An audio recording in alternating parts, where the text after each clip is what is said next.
Another interesting technique is to abuse the PowerShell profile. And I have to admit that this technique would not work on every Windows machine. It's configuration specific, I would say.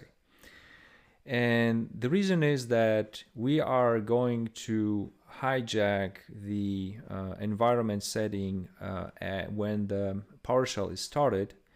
So this technique actually relies on, that something is running PowerShell on the machine, which is not like something which just happens by default.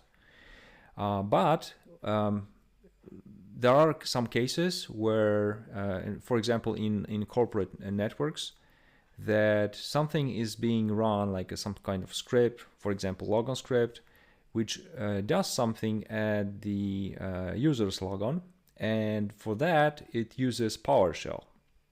So in these cases, you might use that PowerShell profile persistence technique. And this is how it works. Basically, when the PowerShell is being started, it uses special settings, configuration settings, environment settings, which are held in so-called profiles. And profiles can be set per user or per machine. And for the users, you have to create a profile.ps1 file in a specific folder. And this folder, so let me show you where it lives. If you go to home path, documents, as far as I remember, documents, and Windows PowerShell. Yep, in this folder, if you create a file called profile.ps1, it will be launched every time the PowerShell process is run under the specific user.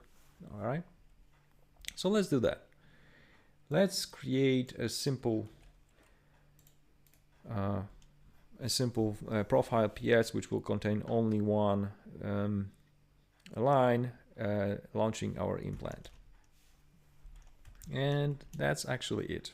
Okay, so now when the user or some other mechanism runs PowerShell, it will go to and check if the profile.ps1 exists, and if so, it will run it in the context of the user. And to verify, we can see the exact hierarchy between. So the PowerShell was run, and then it launched. It actually checked the profile.ps1 file, which launched our implant, which at the end launched our notepad. All right. So that is how it works.